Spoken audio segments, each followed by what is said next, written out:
Good morning students, this is Kalpana Singh on the stage RITT YouTube channel पर आप सभी का एक बार फिर से स्वागत है।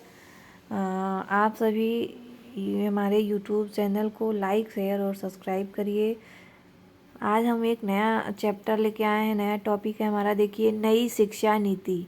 ठीक है, नई शिक्षा नीति हमारा 1986। ठीक है, तो भारत सरकार ने अगस्त 1985 में एक दस्तावेज शिक्षा की चुनौती नीति संबंधी परिप्रेक्ष्य जारी किया था।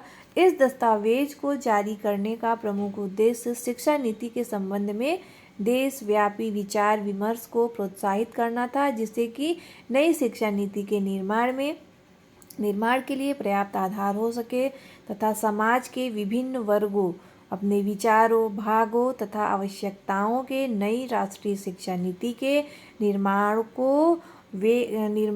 के सम्मुख रख सके। राष्ट्रीय शिक्षा नीति 1986 को कुल 12 खंडों में विभाजित किया गया है, जिसमें कुल 157 बिंदुओं के अंतर्गत नई शिक्षा नीति को लिपिबद्ध किया गया है। विभिन्न खंडों में सम्मिलित किए गए मुख्य बिंदुओं पर सम्मिलित किए गए हैं। खंड एक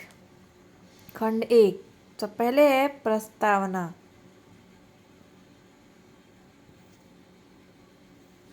ठीक है, पहले है प्रस्तावना।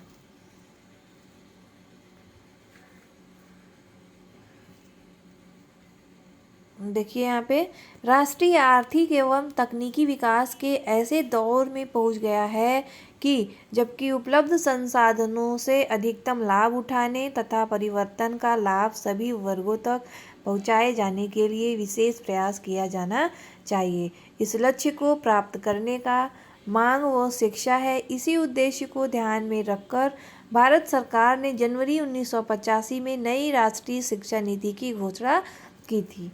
ठीक है, नंबर 2 है खंड, यानी कि खंड 2 शिक्षा का सार या भूमिका। तो हमारे राष्ट्रीय परिप्रेक्ष्य में, यानी कि हमारे देश के परिप्रेक्ष्य में शिक्षा सभी के लिए है। हमारे सर्वांगीण विकास, भौतिक तथा आध्यात्मिक का यह आधार है। शिक्षा संवेदनशीलता का प्रत्यक्षीकरण को परिमार्जित करती है, जो राष्ट्रीय एकता, वैज्ञानिक दृष्टिकोण तथा मस्तिष्क व आत्मा की स्वतंत्रता को बढ़ाती है। इस प्रकार से शिक्षा संविधान में स्वीकृति समाजवाद, धर्मनिरपेक्षता तथा प्रजातांत्रिक लक्ष्यों को प्राप्त करने में सहायक है। अर्थ व्यवस्था के 3 विभिन्न स्तरों के लिए शिक्षा मानव शक्ति को विकसित करती है। तो आगे देखिए यहाँ पे खंड 3। ठीक है, तो खंड 3 में हमारा है शिक्षा की राष्ट्रीय प्रणाली। तो शिक्षा की राष्ट्रीय प्रणाली कैसी होनी चाहिए, यानी कि हमारे देश पे शिक्षा किस प्रणाली से चल रही है। तो देखिए, शिक्षा एक राष्ट्रीय प्रणाली है। एक निश्चित स्तर तक सभी छात्रों को जाति, मत या लिंग के भेदभाव के बिना तुलनीय गुणवत्ता वाली शिक्षा तक हम पहुँचे हैं। शिक्षा की राष्ट्रीय प्रणाली में एक समान शिक्षा संरचना समाहित है। 10+2+3, यानी कि 10+2+3 संरचना को राष्ट्र के सभी भागों में स्वीकार किया गया है। 10+2+3 का अर्थ है, यानी कि 10, 11, 12 और उसके बाद हमारा ग्रेजुएशन की। तो प्राथमिक शिक्षा तथा 2 वर्षीय की उच्च प्राथमिक शिक्षा प्रारंभिक शिक्षा प्रणाली के प्रयास किए जाएंगे, जिनका अनुमान 2 वर्ष की हाई स्कूल शिक्षा करेगी। और विश्वविद्यालय अनुदान आयोग, यानी कि UGC, अखिल भारतीय तकनीकी शिक्षा AICPE, भारतीय कृषि अनुसंधान परिषद तथा भारतीय चिकित्सा परिषद को राष्ट्रीय शिक्षा प्रणाली के क्रियान्वयन में महत्वपूर्ण भूमिका अदा करने के लिए सुदृढ़ किया जाएगा। एकीकृत योजना को लागू किया जाएगा। ये समस्याएं राष्ट्रीय शैक्षिक अनुसंधान प्रशिक्षण परिषद पर, यानी कि NCERT, राष्ट्रीय शैक्षिक योजना प्रशासन संस्थान तथा राष्ट्रीय विज्ञान एवं तकनीकी शिक्षा संस्थान के साथ मिलकर शिक्षा नीति के क्रियान्वयन में सहभागी होंगे। यद्यपि राज्य के उच्च शिक्षा संबंधित उत्तरदायित्व अपरिवर्तित रहेंगे, परंतु शिक्षा के राष्ट्रीय व एकीकृत स्वरूप को सुदृढ़ करेंगे। आगे हम देखते हैं नंबर 4 यानी कि खंड 4, तो समानता के लिए शिक्षा।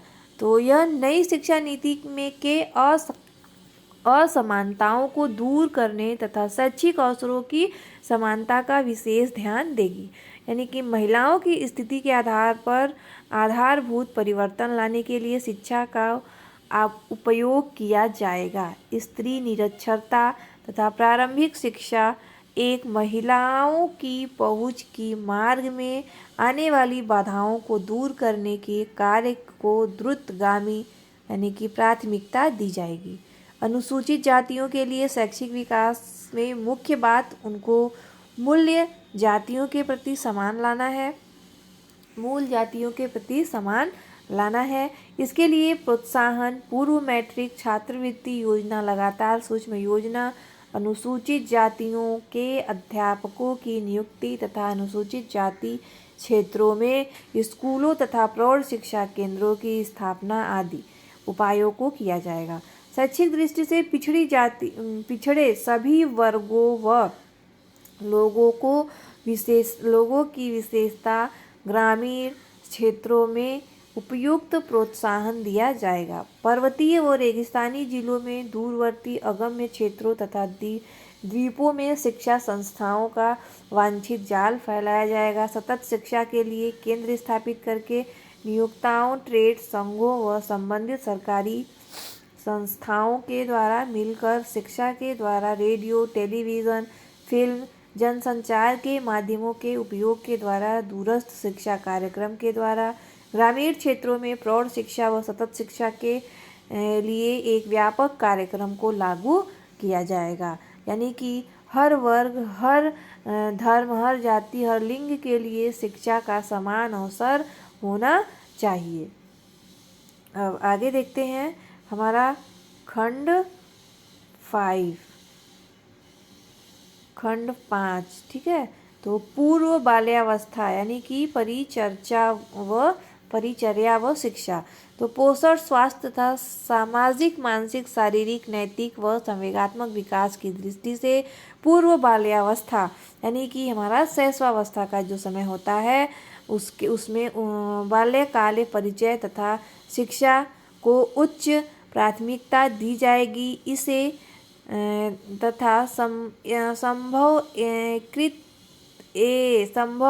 एकीकृत बाल विकास सेवा यानी कि ICDS कार्यक्रमों से जोड़ा जाएगा। और इसी में है दूसरा है प्रारंभिक शिक्षा। तो प्रारंभिक शिक्षा में दो बातें हैं, 1 से 14 वर्ष की आयु तक के बालकों के सार्वभौमिक स्थायित्व एवं दूसरी बात शिक्षा की गुणवत्ता में पर्याप्त सुधार कर जोर दिया जाएगा। प्राथमिक स्कूलों में आवश्यक सुविधाओं का प्रावधान किया जाएगा। स्कूल छोड़कर जाने वाले बालकों की समस्या का समाधान करने के उच्चतम प्राथमिकता दी जाएगी। नंबर 3 हमारा इसी में माध्यमिक शिक्षा, ठीक है। तो माध्यमिक शिक्षा तक पहुंच को बढ़ाया जाएगा जिससे वर्तमान में छूटे गए क्षेत्र भी माध्यमिक शिक्षा के पहुंच के अंदर आ सके। अगला है हमारा व्यवसायीकरण। तो व्यवसायीकरण शिक्षा के व्यवस्थित, योजनाबद्ध तथा दृढ़ता से लागू कार्यक्रम प्रस्तावित शैक्षिक पुनर्गठन के लिए आवश्यक माने गए हैं। अगला नंबर है हमारा उच्च शिक्षा। तो वर्तमान उच्च शिक्षा समस्याओं के एकीकरण तथा सुविधाओं के विस्तार पर जोर दिया जाएगा। उच्च शिक्षा व्यवस्था को हास्य के बचने के लिए शीघ्र उपाय किए गए जब तक कि वर्तमान प्रणाली विश्वविद्यालयों तक कॉलेजों के एक अधिक स्वतंत्र सृजनशील संघ में प्रत्यावर्तित नहीं हो जाती है। स्वायत्त कॉलेजों की संख्या को बढ़ाना होगा। पाठ्यक्रमों तथा कार्यक्रमों को पुनः रचित करना होगा। भाषाई योग्यता पर विशेष ध्यान दिया जाएगा। विश्वविद्यालयों में अनुसंधान को अधिक सहायता दी जाएगी। अगला है हमारा ग्रामीण विश्वविद्यालय। इसी में है, यहाँ पे देखिए ग्रामीण विश्वविद्यालय। तो ग्रामीण विश्वविद्यालय का नया पैटर्न विकसित किया जाएगा। गांधी जी की बेसिक शिक्षा की सहायता से या संस्थाओं तथा कार्यक्रमों की सहायता की जाएगी। ठीक है, तो आज हमारी नई शिक्षा देखी हम लोगों ने। आज के लिए बस इतना ही। धन्यवाद।